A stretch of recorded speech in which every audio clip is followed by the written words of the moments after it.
Welcome to China in Focus. I'm Tiffany Meyer. Our top story: the Chinese military could soon remove a number of officials after its top leadership announced new regulations. Who is targeted, and what does this mean for Beijing's top political circle? Hear from our analysts.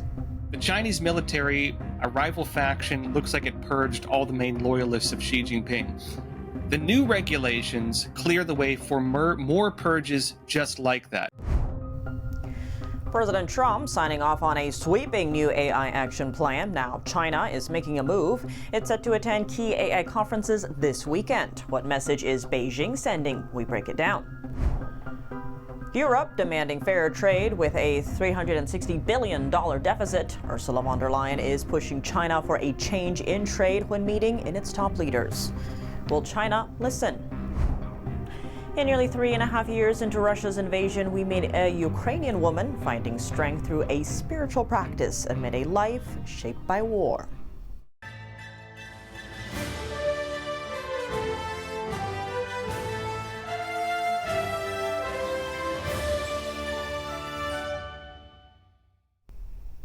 Before we dive into today's news, don't forget to subscribe to our newsletter using the link down below. In tomorrow's edition, we take a closer look at the race for AI dominance between Washington and Beijing and what it means for Americans' daily lives. It drops Friday morning straight to your inbox. Don't miss it.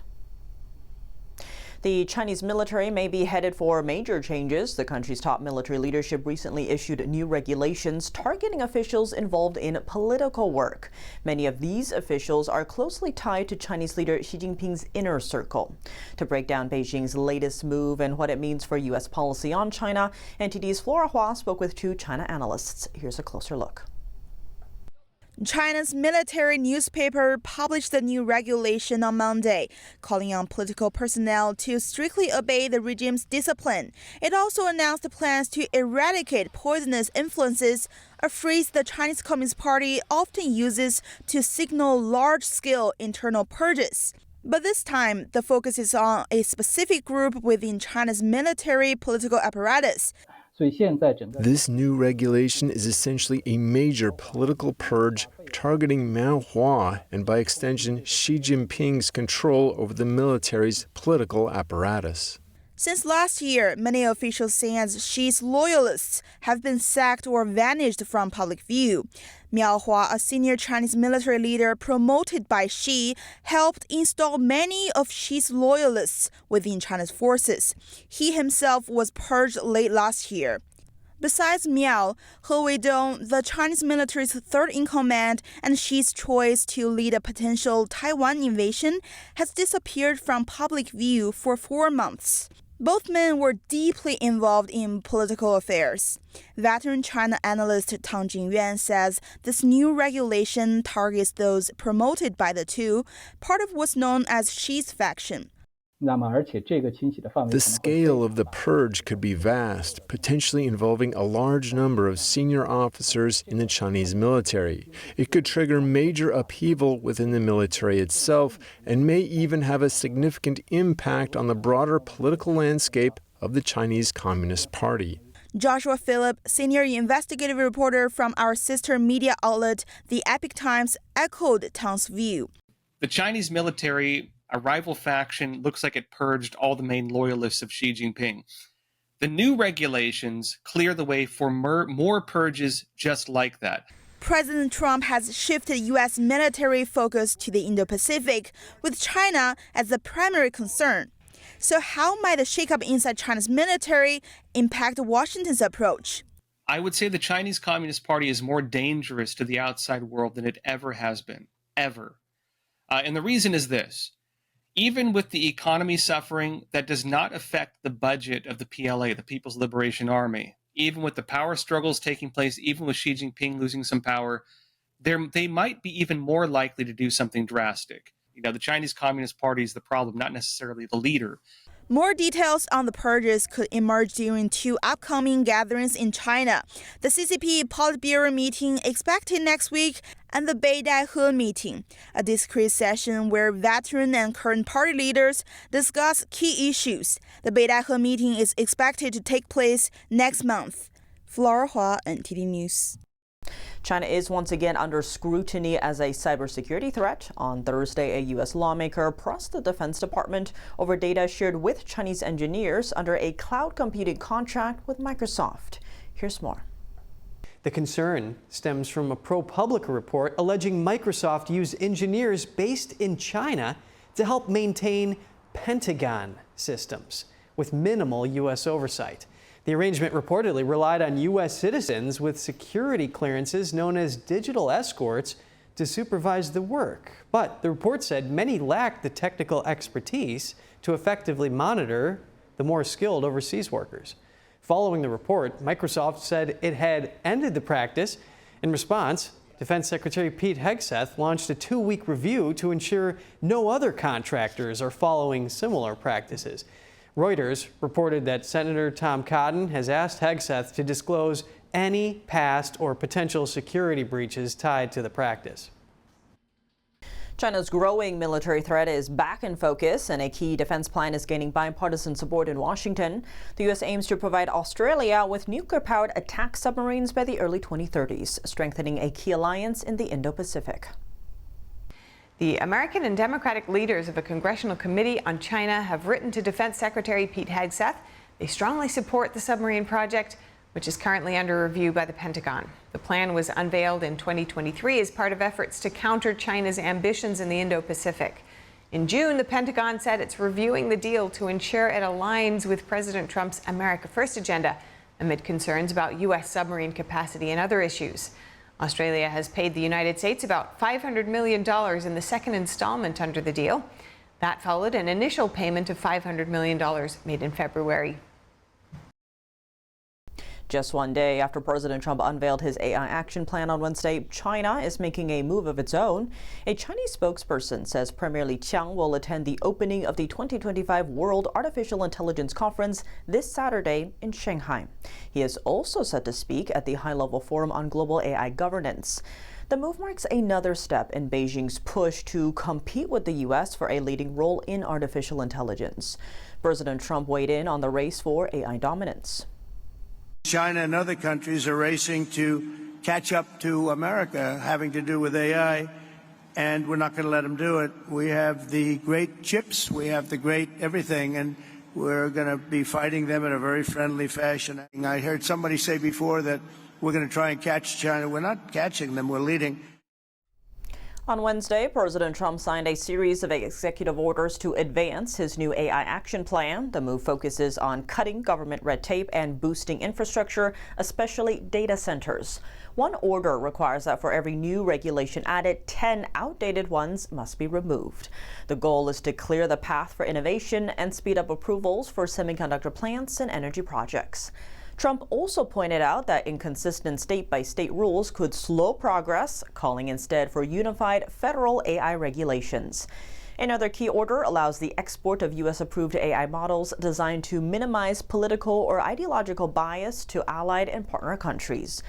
Overall, the plan aims to accelerate American AI innovation and help allies build on U.S. technology. The technological arms race is increasingly seen as shaping 21st century geopolitics. Both the U.S. and China are pouring big investments into AI and robotics. In the race for AI dominance, President Trump is loosening restrictions and working to get more U.S. technology overseas. We hear from a robotics CEO about what this AI warpath means for America's economy and its global rivals.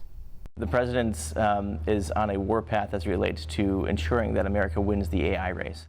Jake Lucerarian is the co-founder and CEO of Pittsburgh-based Gecko Robotics, a company utilizing AI to allow robots to identify potential issues at power plants. You're going to start seeing robots everywhere, but they're going to be all over physical infrastructure, doing the dirty jobs and enabling folks on the ground to be supercharged with new information and data sets to make their jobs safer and most efficient. These kinds of breakthroughs are what you should expect over the next 4 to 5 years. And again, those that don't move quickly are going to be the ones that get left behind. In the coming weeks, Trump is expected to take additional actions that will help big tech secure the vast amounts of electricity it needs to power the energy-guzzling data centers necessary for the rapid expansion of AI. In stark contrast to former President Joe Biden, Trump is laser-focused on removing barriers to AI expansion. Biden feared U.S. adversaries like China could harness AI chips produced by U.S. companies to supercharge its military. He imposed a raft of restrictions on U.S. exports of AI chips to China and other countries. Trump's new plan calls for the export of U.S. AI technology abroad, and a crackdown on state laws deemed too restrictive to let it flourish. A U.S. Department of Commerce employee and a senior executive at Wells Fargo have been banned from leaving China. The move is renewing concerns over hostage diplomacy in the communist state. The Wells Fargo executive is an American citizen, born in Shanghai and based in Atlanta. Following the incident, the U.S. banking giant has reportedly suspended all travel to China. Joining us now to discuss is Chris Fenton, U.S.-China analyst, professor at the University of Southern California, and author of Feeding the Dragon. Thank you so much for joining us. Does this look like hostage diplomacy to you? Well, once again, we're seeing the effects of the espionage law that was put into place in 2023. Since then, we're roughly 30 to 50 American citizens that are being held and detained in China with the exit ban put on top of them. And on top of that, we're seeing this Beijing not recognize the dual citizenship of a lot of Chinese Americans. And that also is exacerbating the issue, which is adding quite a bit to the numbers. So you mentioned the espionage law earlier. So under what circumstances exactly does Chinese law allow for an exit ban to be imposed on a foreign national? Well, that's the big $1 million question. That espionage law is so ambiguous as far as the authority that it exerts and the laws that it's trying to enforce, that Beijing can essentially just make up any sort of excuse and say that that individual falls under various violations of that espionage law. So it's a huge problem. It's why we had a level 3 travel advisory for American citizens going to China up until November of 2024. We've since alleviated that down to a level 2 advisory. And a lot of that has to do with the fact that Trump is trying to manage a trade discussion with China and try to get to some end result there. So he's alleviating the stress that that advisory had when it was up at level 3. He's going to maintain it roughly at level 2. And I don't expect him to increase that unless we see real issues in these trade negotiations. So, of course, China welcomes foreign business in China. But on the other hand, we see cases like this, which makes foreign businesses, worried. So I'm wondering, how does the CCP actually view foreign business presence in China? Is it a vulnerability to them, or is it a strength? Well, look, China wants to have its cake and eat it too. They want to have a huge ability to grow enterprise in China, to continue the joint ventures and the various partnerships they have with global corporations, and to really expand their economy, while at the same time impose China law whenever they see fit. So we really saw a big drawback as far as the amount of expats coming from the US and, say, European Union around the end of the COVID period, because we saw draconian lockdowns occur with very little recourse for those that were held against their will. So now we're starting to see China try to open its arms to bring more people over there and to make it more open and more appealing to businesses. But at the same time, the West is really shunning it and believing that, hey, this is something that we really don't want to jeopardize our employees or high-level officials or executives with. Is it going too far to say that the CCP's actual goal, its main objective, is not actually the economy or business or whatever? It's actually its own power. Yeah, well, Xi and a very small standing committee and the rest of that Politburo and the Chinese Communist Party, which is roughly, 92 million people right now, they really want to maintain control. So they want their 1.4 billion people believing that their system is the best in the world. And the best way to do that is to manage the messaging of how effectively that system is managing its people and its government. So anything that's seen negative towards the way people look at the CCP or at Xi's ruling is going to be seen as something that you want to abate and nullify. And the best way to do that is to threaten people from ever saying anything bad about it. Okay, Chris, thanks again for coming on. It's so great to talk to you. Thanks for having me. Coming up, Europe demanding fair trade with a $360 billion deficit. Ursula von der Leyen is pushing China for a change in trade when meeting its top leaders. Will China listen? And nearly 3.5 years into Russia's invasion, we meet a Ukrainian woman finding strength through a spiritual practice amid a life shaped by war. That and more in just a minute here on China in Focus. Welcome back to China in Focus. I'm Tiffany Meyer. On Thursday, European Commission President Ursula von der Leyen met with Chinese Communist leaders in Beijing. She called for more balanced trade with China. Here's more. So we have reached a clear inflection point. As we said to the Chinese leadership, for trade to remain mutually beneficial, it must become more balanced. Europe welcomes competition, we like competition, but competition has to be fair. Von der Leyen said that rebalancing trade is necessary and in the interest of a stronger relationship. She's referring to the EU's trade deficit with China, which stood at a historic $360 billion last year. Expectations were low for the EU-China summit. The Chinese regime abruptly halved the duration to a single day. Von der Leyen and European Council President Antonio Costa met Chinese regime leader Xi Jinping. They discussed issues ranging from trade to the Russia-Ukraine war. The EU leaders say they have expectations for China to use its influence to bring an end to the Russia-Ukraine war. Just one day before a high-stakes visit to Beijing, European Union leaders issued a joint statement with the Japanese Prime Minister on Wednesday. They announced the formation of a competitiveness alliance and plans to expand their high-level economic dialogue. The focus is on strengthening supply chain resilience, particularly for critical minerals like rare earth elements, amid growing trade tensions. Japan is a founding and leading member of the Comprehensive and Progressive Agreement for Trans-Pacific Partnership, or CPTPP. This free trade deal linking 11 countries across the Asia-Pacific and the Americas. Europe is stepping up cooperation with CPTPP members to promote free and fair trade and to push for reforms at the World Trade Organization. We will also work more closely together to counter economic coercion and to address unfair trade practices. Beyond closer economic ties, the EU and Japan said Europe's security is interconnected with the Indo-Pacific. Both sides stressed the importance of peace and stability across the Taiwan Strait. They reaffirmed their opposition to any unilateral attempts to change the status quo by force or coercion.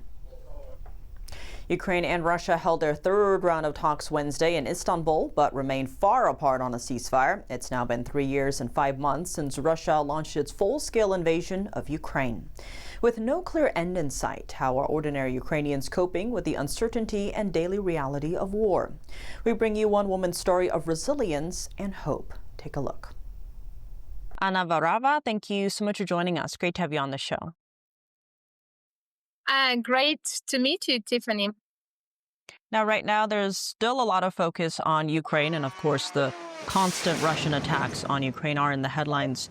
You were actually living in Ukraine not long ago. Talk to us about what that situation actually felt like being there. Yeah, so I've lived with my family outside Kyiv, the capital of Ukraine. And almost every night we had powerful explosions. And once recently, a combat drone just crashed into a neighboring house, and all people living there were killed. And imagine this is the capital of European country. Yeah, so, but that's actually the new reality we have to gotten used to. You mentioned the explosions, the drones, and missiles, not knowing if you're going to see, the next day even, or your loved ones and your neighbors.